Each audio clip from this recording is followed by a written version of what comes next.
세상은 혼자 사는 곳이 아닙니다.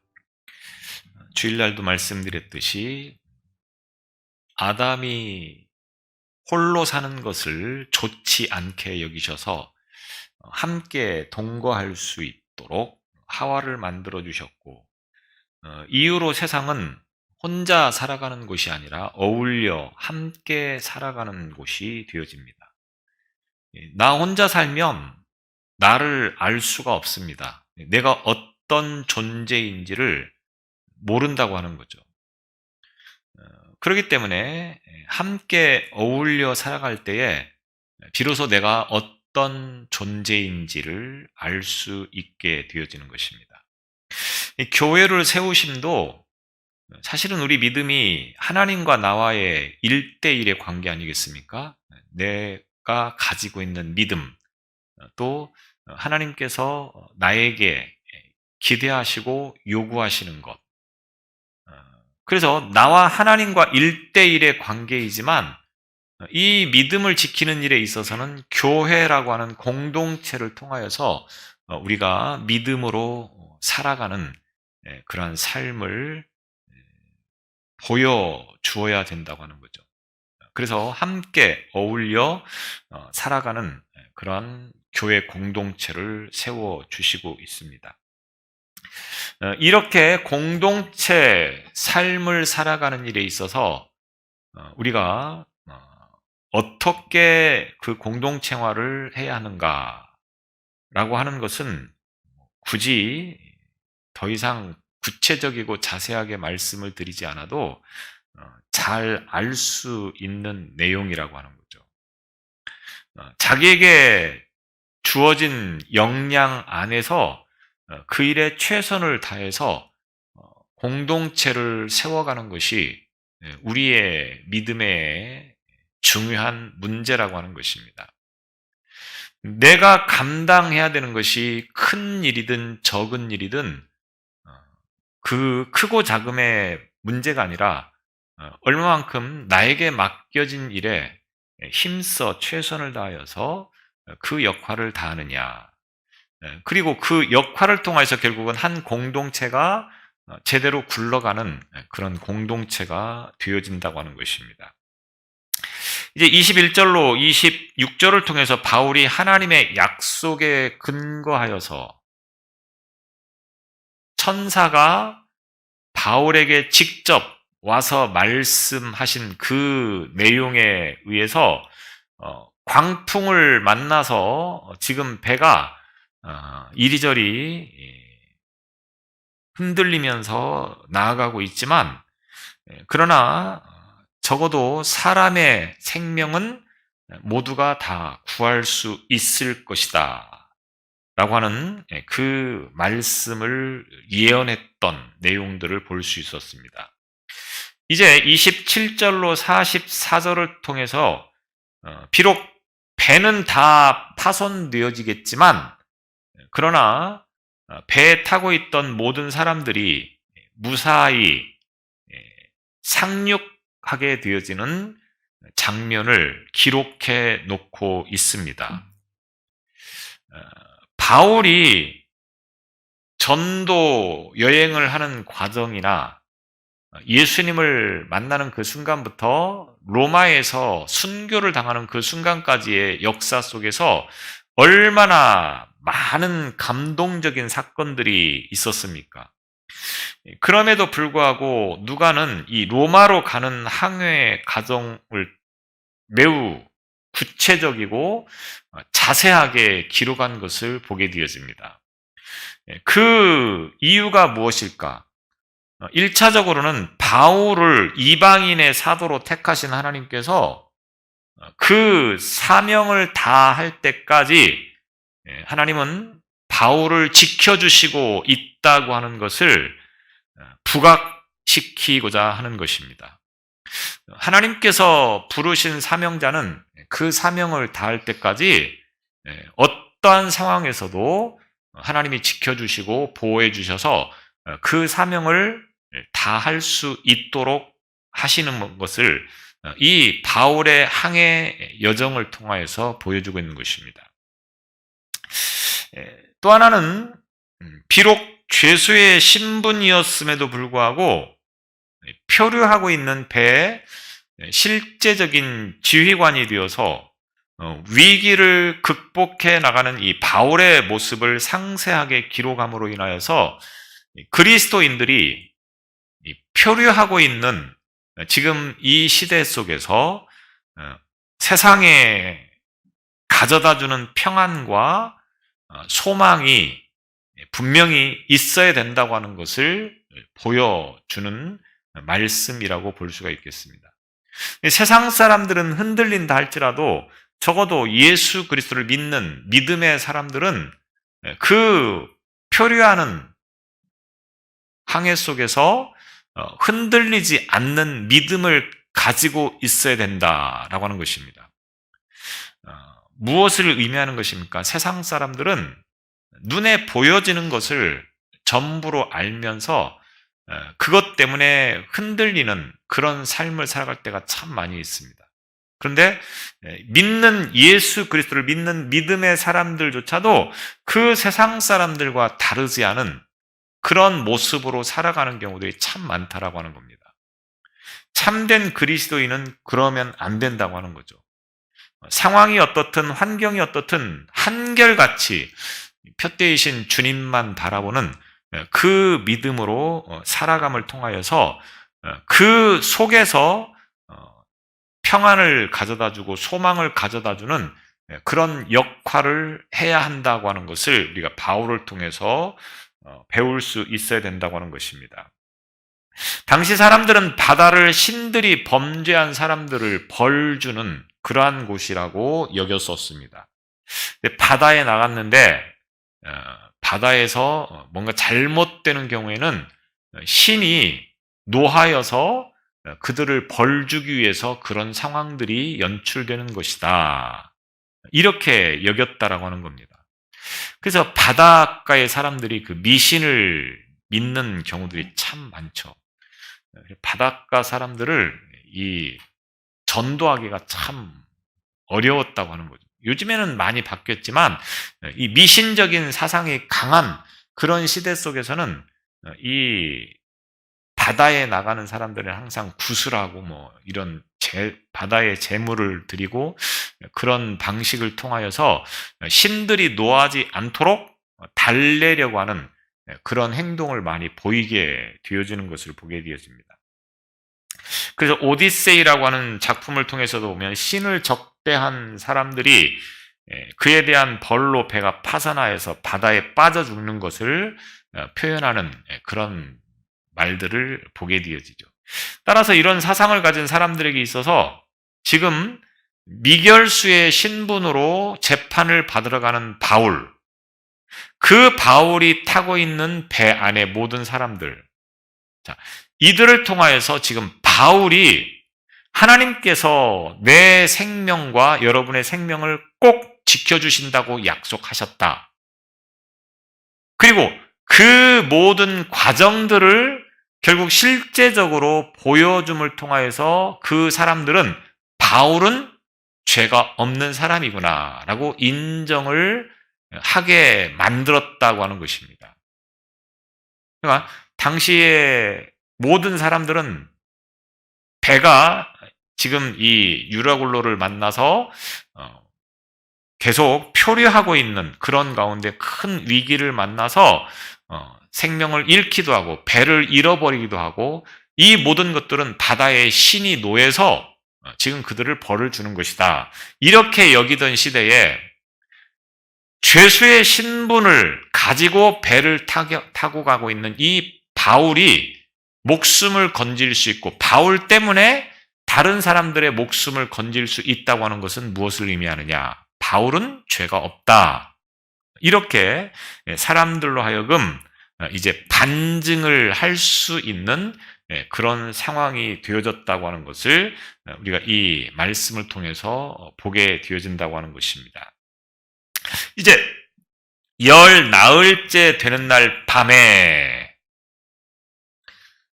바울과 함께 동행하였던 누가는 바다에서 일어난 모든 일들을 매우 상세하게 기록을 하고 있었죠. 근데 여기에다가 날짜까지도 정확하게 기록을 하고 있다고 하는 것입니다.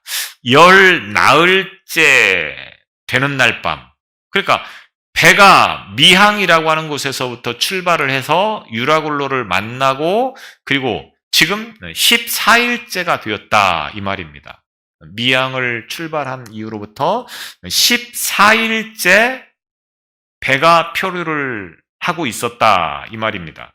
그러니까 후에 나오는 이제 말씀이 되겠지만 이 배가 지금 미항을 출발해서 가고자 하는 곳이 베닉스라고 하는 항구였는데 가까운 거리였는데 14일 동안에 이 배가 어디로 갔느냐? 나중에 지도를 통해서 보면 알 수 있듯이 이 배가 멜리데라고 하는 섬으로 갔다고 하는 겁니다. 미항에서 이 멜리데 섬까지는 약 800여 킬로 떨어진 곳입니다. 그러니까 14일 동안 이 배가 표류를 하면서 멜리데라고 하는 섬에 도착을 하게 되었다고 하는 겁니다. 그러니까 굉장히 힘들었을 시간들이었다라고 하는 것을 우리가 어느 정도 짐작할 수 있지 않겠습니까? 하루만, 이틀만 태풍을 만나서 배가 요동을 쳐도 얼마나 두려움과 공포에 휩싸였겠습니까? 그런데 14일 동안이나 지금 이 시간들을 보냈다라고 하는 겁니다. 오늘 말씀에 보면 아드리아 바다에서 이리저리 쫓겨가다가 아드리아 바다, 지금으로 말하면 이오니아 해라고 그렇게 지도에 표시가 되어 있는데 이 아드리아 해라고 하는 이름이 시대나 또는 사용하는 사람에 따라서 다소 차이를 보이고 있습니다. 어떤 사람은 이 아드리아 해가 이탈리아와 그리스 사이에 있는 바다다 이렇게 표현합니다. 지도를 보시면 그리스라고 하는 나라와 그리고 부츠처럼 생긴 그곳이 있고요. 이탈리아, 로마가 있는 이탈리아. 이 사이를 아드리아 해다 이렇게 이야기를 하는 사람도 있고 아니면 이탈리아에서 그 멜리데라고 하는 섬, 그 부근을 이제 아드리아해라고 그렇게 이야기를 하는 경우도 있다고 하는 것입니다. 여튼 중요한 것은 이 부분을 이제 14일 동안이나 배가 폭풍에 떠밀려서 멜리데 섬 근처에 도착을 하게 되어지는 것입니다. 바울이 비록 우리가 생명을 잃지 않을 것이다라고 말을 했지만 이 14일 동안이나 이 폭풍과 싸우면서 바다에서 보낼 때는 모든 사람들에게 있어서 상당한 불안감을 가지고 있었을 것이고 어쩌면 우리는 살아남지 못할 수도 있을 것이다라고 하는 절망감의 시간들을 보냈을 것이라고 우리는 떠올려 볼 수가 있겠습니다. 그런데 놀랍게도 우리가 한 섬에 걸릴 것이다. 26절에 보면 바울이 이렇게 말씀을 한 부분이 있습니다. 한 섬에 걸리리라. 망망대해에서 폭풍우가 불고 있는데 그 배가 한 섬에 걸릴 것이다라고 하는 이 말이 그냥 던진 말이 아니라고 하는 거죠. 바울의 입장에서는 하나님께서 분명하게 자신에게 주신 말씀이기 때문에 자신 있게 말을 했지만 이 선원들은 잘 알고 있습니다. 지금 14일 동안이나 배가 어디로 가고 있는지 칠흑 같은 밤이 계속 지겨지면서 어디로 흘러가고 있는지 무엇을 만날는지 지금이야 나침판이 있고 정확한 어떤 위성들이 있기 때문에 쉽게 분별할 수 있겠지만 당시에는 그런 게 전혀 없이 별 보고 달 보고 해 보고 그 방향을 향하여서 가고 있었기 때문에 이 배가 섬에 걸릴지 육지에 걸릴지 아니면 망망대해에서 그냥 파산할지 전혀 짐작할 수 없는 그런 시간들을 보냈다라고 하는 것입니다. 그런데 바울이 말한 것처럼 이 배가 한 섬 근처에 다다르게 되어지는 것을 오늘 말씀을 통해서 보여주고 있다라고 하는 것입니다. 이 예언이 당장 이루어진 것이 아니고 그 이튿날쯤에는 바다가 잠잠해질 것이다 라고 그들이 생각을 했을지 모르겠습니다. 바울이 우리가 한 섬에 걸릴 것이다 라고 말을 했을 때 그래 이 배가 만약에 하나님이 그렇게 하신다고 하면 하루 이틀 정도 있다가 배가 한 섬에 다다를 수 있을 것이다라고 하는 기대감을 가지고 있었다고 하는 거죠. 그런데 무려 14일 동안이나 표류를 하다가 도달을 하게 되어지는 것입니다. 거센 풍랑 속에서 엄청난 고통을 당하는 그들이 과연 14일 정도의 시간이 흘러가면서 과연 누가 바울의 말을 믿을 수 있었겠느냐고 하는 거죠. 하나님이 말씀을 하셨다고 했을지라도 이제는 그 말을 도무지 믿을 수가 없는 매우 절망적인 상황에서 지금 오늘 이 본문의 말씀이 주어졌을 것이라고 봅니다. 자, 이 말씀을 통해서 우리가 기억해야 될 것은 뭡니까? 하나님께서 말씀을 하셨다 할지라도 그 말씀이 이루어지는 것은 내가 기대하고 내가 요구하는 때에 되어지는 것이 아니고 하나님의 때에 모든 응답이 이루어진다고 하는 것을 우리가 잊지 말아야 된다고 하는 것입니다. 한 섬에 걸릴 것이다 라고 말씀을 했을 때 많은 사람들은 한 이틀 정도는 고생하고 그 다음에 섬에 걸리면 참 좋을 것이다 라고 생각을 했다고 하는 것입니다. 아니면 당장 한 섬에 도착을 하면 더 좋고, 그런데 10일, 14일이 지나고서야 이 말씀이 응답이 되어졌다고 하는 것입니다. 하나님의 말씀의 응답은 인간들이 가지고 있는 욕심이나 의지, 또 인간적인 소망 모든 것들이 완전히 포기되어지는 그 순간에 이루어진다고 하는 사실을 우리 이 말씀을 통해서 배우게 되어지는 것입니다. 선원들이나 배 안의 모든 사람들이 이제는 다 포기해버렸을 것입니다. 바울이 아무리 그렇게 말을 했다고 할지라도 시간이 계속 흘러가면서 배가 어디로 가고 있는지 전혀 알 수 없는 그런 상황에 그들이 붙잡을 희망이 뭐가 있겠습니까? 그래, 바울이 섬기는 하나님이 정말로 그렇게 해주실 것이다. 이런 믿음을 가질 수 있겠습니까? 아무리 믿는 사람이라 할지라도 10일 이상을 바다에 표류를 하고 있다고 하면 하나님이 그 말씀을 주셨다고 해서 과연 그것을 믿고 신뢰할 수 있는 사람이 뭐가 있겠습니까? 우리가 오늘 어떤 문제를 가지고 하나님 앞에 기도를 합니다.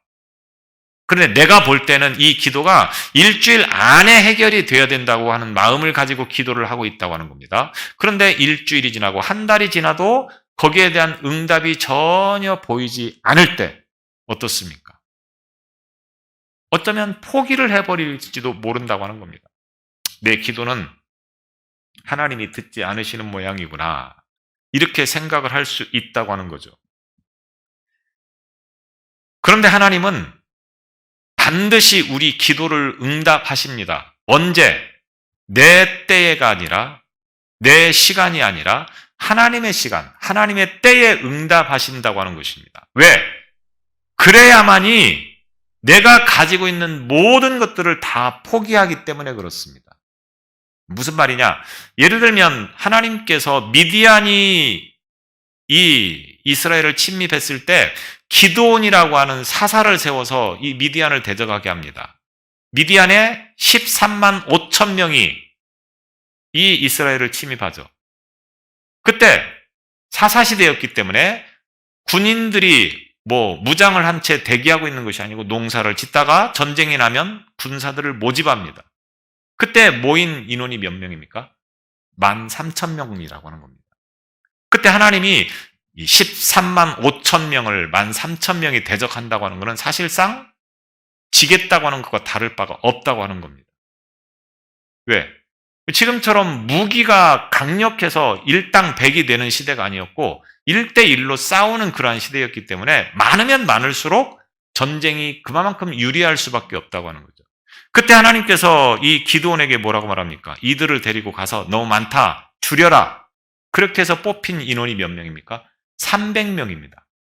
이 300명을 가지고 13만 5천 명을 대항해서 싸웠다. 말도 안 되는 이야기죠.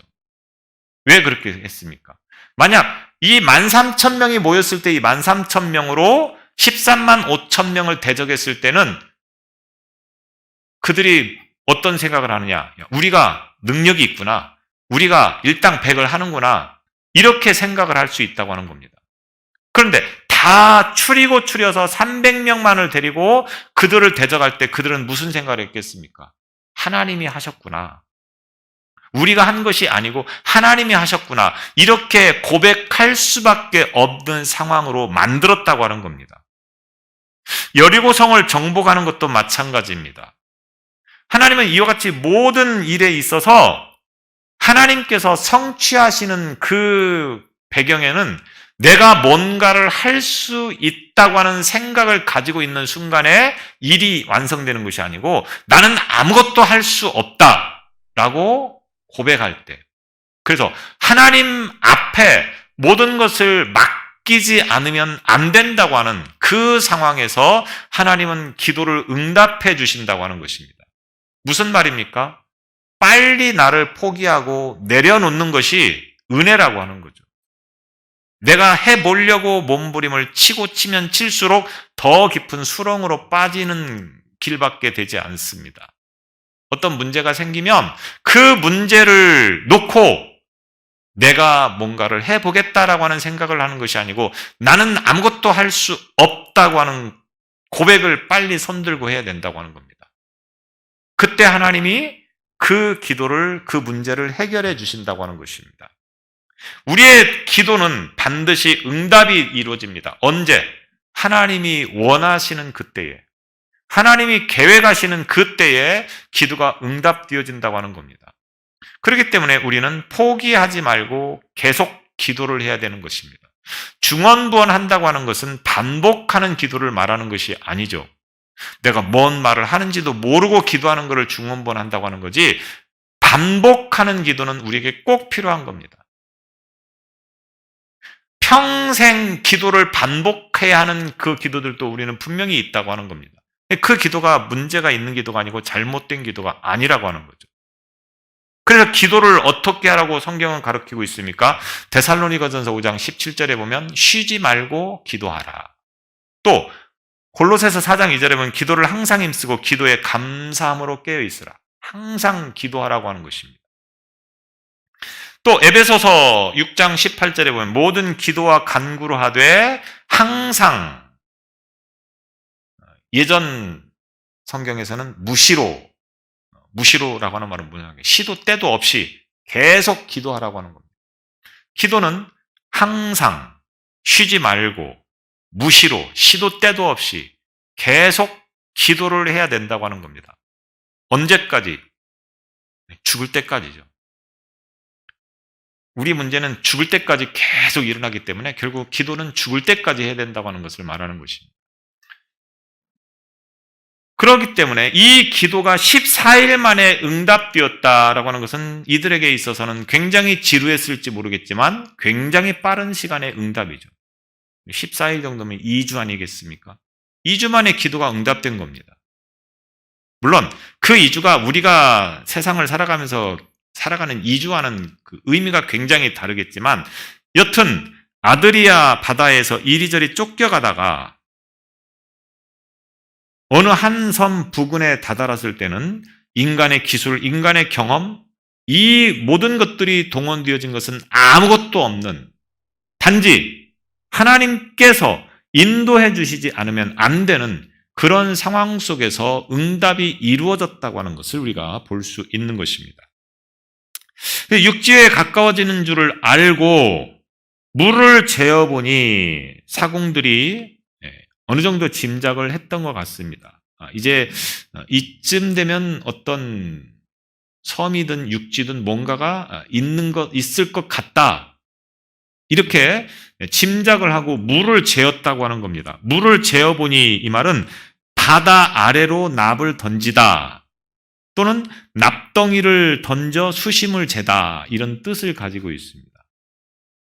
그러니까 납으로 이렇게 바다에 던져서 그 길이를 측정하는 그런 시대였다고 하는 거죠. 그래서 이와 같은 방식으로 물을 재어보니까 처음에는 20길이 되고 또 조금 더 가다가 다시 재어보니 15길이라. 무슨 말입니까? 점점 육지와 가까워지고 있다고 하는 걸 말하는 거죠. 여기서 길이라고 하는 이 말은 이렇게 손을 양팔로 벌렸을 때 중지에서 중지까지 대략 1.8m 정도를 길이라고 이렇게 표현을 했습니다. 그 20길 하면 대략 36m 정도. 그리고 15길 하면 27m 정도. 그러니까 바닥의 깊이가 그 정도였다고 하는 거죠. 그것은 그만큼 육지가 가까워지고 있다. 이것을 의미한다고 하는 것입니다. 결국 선원들의 어떤 해양 지식에 의하면 항구가 조성되어 있지 않은 해안에 정박을 시도할 때는 암초 같은 것들과 충돌할 가능성이 높기 때문에 이제 날이 새어서 육안으로 해안의 상태를 확인할 수 있을 때까지 쉽게 접근을 하면 안 된다고 하는 것을 잘 알고 있었을 것입니다. 그래서 29절에 보면 암초에 걸릴까 하여 고물로 닷 넷을 내리고 날이 새기를 고대하니라.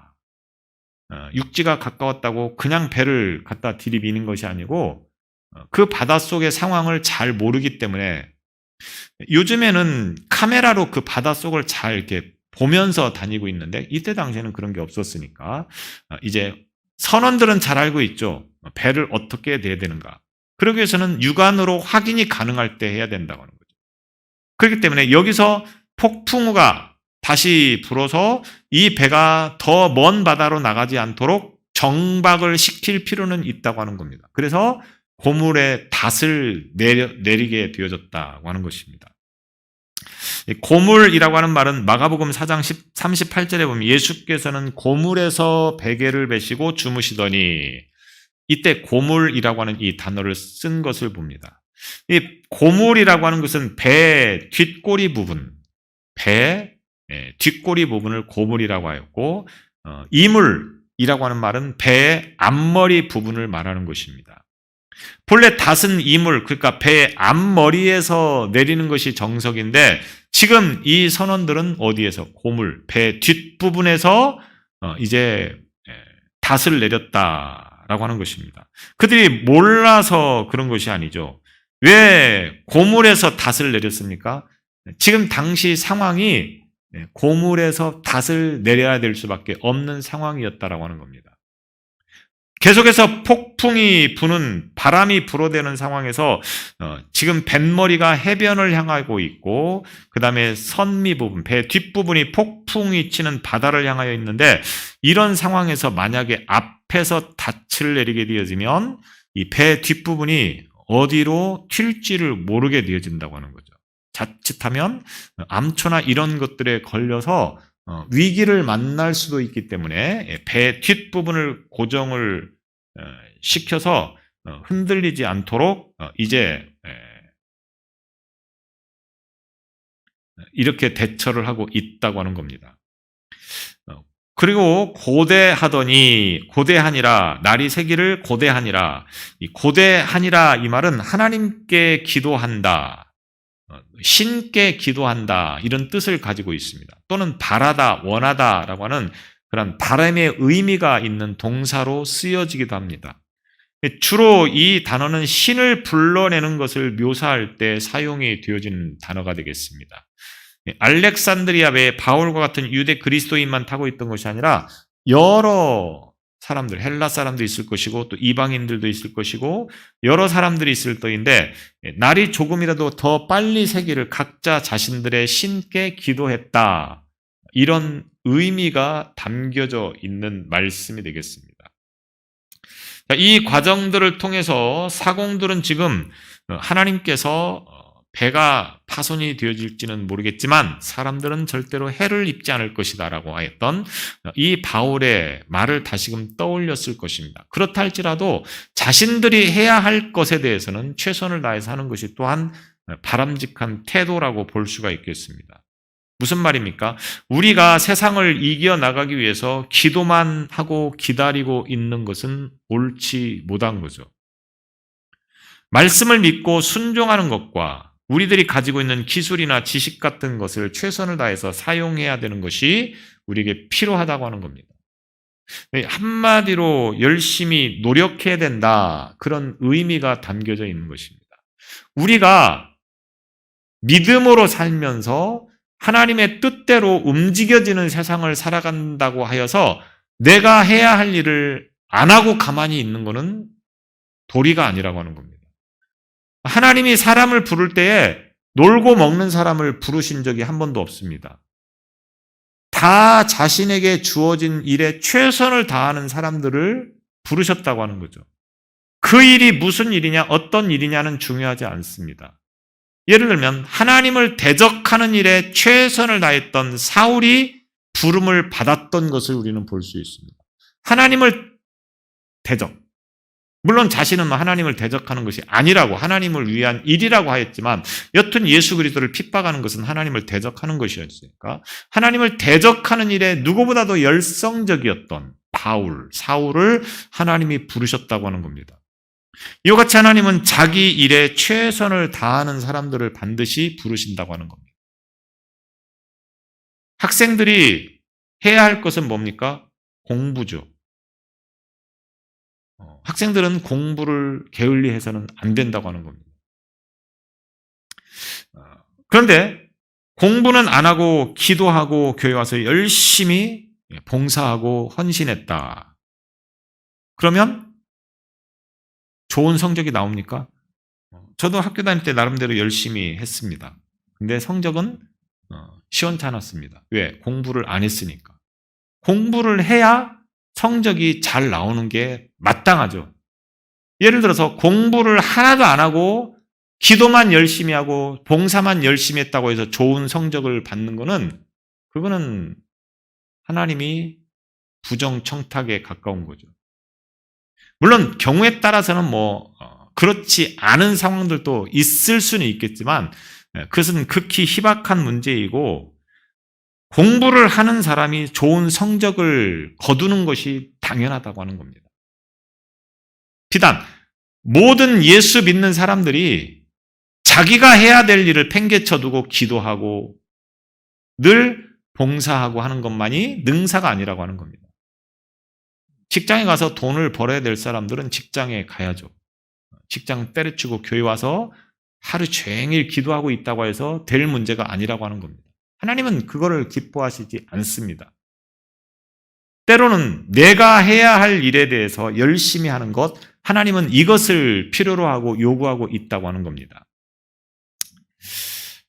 반대로 기도는 안 하고 또 열심히 일만 한다고 하면 육신적인 일에는 성공을 할지 모르겠지만 영적으로는 실패자가 되는 거죠. 그래서 이 영 간의 조화가 굉장히 중요한 것입니다. 내가 해야 할 일을 최선을 다해서 하고 또 영적으로도 기도하는 것과 하나님 앞에 헌신하고 충성하는 것, 이것도 잘 조화를 시키면서 해야 되는 것이 우리의 삶의 길이어야 된다고 하는 것입니다.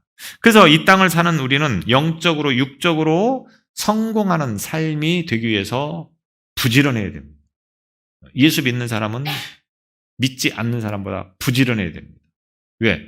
예수 믿지 않는 사람은 자기 일만 하면 되는데 예수 믿는 사람은 자기 일도 해야 되고 또 영적으로도 교회 일도 해야 되고 얼마나 바쁘고 힘듭니까? 부지런해야 된다고 하는 거죠. 바로 이 사실들을 우리가 이 말씀을 통해서 배우게 되어집니다. 그러면서 30절에 보면 이들이 날이 새기를 고대하고 있다가 갑작스럽게 도망하고자 하여 이물에서 닷을 내리는 채 하고 거룻배를 바다에 내려놓거늘 사공들이 배를 정박을 시켜서 고정을 시킨 다음에 다시 배의 앞머리로 가서 닷을 내리는 척 하면서 무엇을 내렸습니까? 거룻배. 거룻배는 지난주에도 말씀을 드렸듯이 무슨 말입니까? 구명선이라고 하는 거죠. 구명선. 배가 파선할 때에 이제 구명정을 역할을 하는 예전에는 지금처럼 이 어떤 바다 해변이 잘 조성되어져서 먼 바다에서도 배가 승객을 내려줄 수 있도록 만들어진 시대가 아니었습니다. 그러니까 큰 배는 바다 해변 가까이 갈 수가 없죠. 왜? 배가 걸리니까. 그런 때는 어떻게 됩니까? 적은 구명정을 내려서 거기에 옮겨 타고 바닷가 해변까지 가는 겁니다. 지금도 우리나라의 그 섬이 굉장히 남쪽에 많은데 그런 경우들이 있죠. 큰 배가 해안가에서 정박을 하고 적은 구명정으로 옮겨 타서 이제 해변으로 가는 그런 상황들이 있을 수 있습니다. 바로 그 구명정을 내려서 도망치려고 하는 것입니다. 바울이 멀리서 보니까 이 사공들이 하는 행위가 틀림없이 저 도망치려고 하는 것이다 라고 하는 것을 눈치를 채게 되어지는 겁니다. 이들은 날이 새기를 기다리는 것이 아니고 날이 새기 전에 무슨 일이 혹시 생길지 모르니까 자기들의 어떤 특권이죠. 이 배의 구명정을 바다에 내려서 미리 도망을 치자 이거죠. 왜냐하면 날이 새기 전에 어떤 상황이 또 바다에서 연출될지 모르니까. 다시 큰 폭풍이라도 올면 큰 위기를 만나게 되어지니까 지금 비교적 잠잠할 때 배 가까이 있으니까 우리가 이 구명정을 내려서 도망치려고 했던 것입니다. 배에 탄 사람들이 한때는 바울의 말보다는 선장과 사공들의 그 말을 더 믿었던 사람입니다. 항해에 대해서는 바울보다 이 사람들이 전문가 아니겠습니까? 그런데 자기들만 살겠다고 지금 도망을 치려고 하는 것입니다. 이런 잘못된 자들의 속을 모르니 껍데기만 보고 의지하려고 한 사람들도 얼마나 어리석은 사람들입니까? 믿을 사람 하나도 없다고 이들을 믿고 따랐던 승객들을 다 버리고 지금 자기들만 살겠다고 도망을 치려고 하는 것입니다. 그래서 잠언 25장 19절에 보면 환난 날에 진실치 못한 자를 의뢰하는 의뢰는 부러진 이와 위결된 발 같으니라. 사람을 너무 의지하지 말라고 하는 겁니다. 의지할 사람을 의지하라는 겁니다. 진실하지 못한 사람을 의지했다가는 큰 낭패를 본다. 이런 말이죠. 이 모습을 지켜본 바울이 31절에 보면 백부장과 군인들에게 이르되 이 사람들이 배에 있지 아니하면, 그러니까 사공들이 지금 도망을 치려고 하는데 이 사람들이 도망을 쳐버리면 너희가 구원을 얻지 못하리라. 로마의 군인들, 죄인들을 호송하기 위해서 로마에 지금 군인들이 타고 있지 않습니까? 그 군인들에게, 백부장에게 지금 저 배 사람들이 구명정을 타고 도망을 치려고 하고 있으니까 도망가지 못하도록 잡아라. 배를 이 해안가에 잘 정박을 시킬 때 이들의 필요가 한 사람들 아니겠습니까? 왜? 배를 운행하는 사람들이니까. 근데 이들이 다 도망쳐버리면 결국 배를 정박을 시킬 수가 없는 거죠. 해변가로 가져갈 수가 없는 겁니다. 그러니까 그러한 일을 막기 위해서 지금 저 사람들이 도망가지 못하도록 해야 된다. 바울이 지금 이 백부장과 군인들에게 이와 같이 말을 하고 있는 겁니다. 물론 하나님이 하시고자 하면 선장이 뭐가 필요하고 선원이 뭐가 필요하겠습니까? 하나님은 직접 배를 운행해서 얼마든지 무사히 정박을 시킬 수 있는 분이십니다. 그런데 하나님은 그렇게 일하시지 않죠. 하나님은 절대로 사람이 해야 될 일을 하나님께서 손수하시지는 않습니다. 사람이 해야 될 일은 반드시 사람이 해야 된다고 하는 거죠. 왜? 하나님이 못하셔서가 아닙니다. 그러려고 사람을 만드셨기 때문에 반드시 하나님은 사람이 해야 될 일은 사람이 하도록 하시고 있다고 하는 겁니다. 배를 섬 근처까지 오도록 하신 것은 하나님이십니다. 망망대해에서. 그러나 이 배를 무사히 바다에서 이 해변가로, 해안가로 잘 정박할 수 있도록 하는 일은 누가? 사공들이 해야 된다고 하는 거죠. 뱃사람들이 해야 된다고 하는 거죠. 그런데 이들이 의리 없이 자기들만 살겠다고 지금 몰래 도망을 치다가 걸린 것입니다. 하나님이 이러한 것들을 결코 좌시하지 않으시는 거죠. 진실하게 하나님 말씀대로 순종함을 통하여서 그 말씀이 이루어지는 것이지 가만히 있어도 저절로 이루어지는 법은 없다고 하는 겁니다. 그러니까 우리가 기도만 하고 있다고 해서 문제가 해결되는 것은 아니라고 하는 겁니다. 언젠가도 말씀을 드렸는데 믿음이라고 하는 것은 고기를 잡기 위해서 그물을 던지는 것이지 그물도 안 던지고 바닷가에 가서 고기야 잡혀라 하나님 고기가 잡히게 해주옵소서. 이렇게 기도를 하면 고기가 배 위로 뛰어오르냐? 절대 그렇지 않다고 하는 거죠. 그물을 던져야 됩니다. 기도를 했으면 그물을 던져야 고기가 잡히는 거죠. 왜? 사람이 해야 될 일은 사람이 해야 된다고 하는 것이 하나님의 법칙입니다. 이것은 모든 신앙에 있어서 마찬가지입니다. 내가 하나님 앞에 기도를 하는 건 기도를 하는 거지만 또 내가 해야 할 일에 대해서는 최선을 다해서 하는 것이 중요하다고 하는 거죠. 내가 해야 할 일은 하지 않고 그냥 하나님 앞에 기도만 한다고 해서 되면 얼마나 좋겠습니까? 그런데 하나님은 그거를 요구하시는 것이 아니고 내가 할 일은 내가 해야 될 것이라고 하는 것을 말하고 있습니다. 또 하나, 선원들이 탈출을 시도하는 것은 다른 사람을 전혀 생각하지 않고 자기들만 살겠다고 하는 이기적이고 무책임한 행동 아니겠습니까? 교회라고 하는 공동체가 왜 필요합니까? 서로 힘을 합치고 돕고 끌어주는 그러한 역할을 위해서입니다. 내가 다른 사람에게 도움을 받기도 하고 도움을 주기도 하고 그러면서 우리의 신앙이 완성되어져 간다고 하는 거죠. 나만 살겠다고 어렵고 힘들 때 도망쳐버리는 것은 대단히 비겁한 행동이 되는 거고 하나님께서 결코 기뻐하시지 않는 행동이라고 하는 것입니다. 우리는 이기적이고 무책임한 행동을 해서는 안 된다고 하는 것을 이 말씀을 통해서 볼 수 있어야 된 것입니다. 바울의 말을 들은 백부장과 군인들이 거룻줄을 끊어 떼어 버리니라. 구명정을 내리는 그 줄을 끊어버렸다고 하는 겁니다. 구명정을 바다에 버리는 한이 있어도 이 사공들이 도망을 치지 못하도록 붙잡아 두었다. 이런 의미가 되겠습니다. 비록 큰 배가 육지에 직접 들어가지 못할 수도 있겠지만 사공들이 도주하는 것은 막아야 된다. 그래서 이렇게 말씀을 통하여서 이 거룻줄을 끊어버렸다. 이렇게 표현하고 있습니다.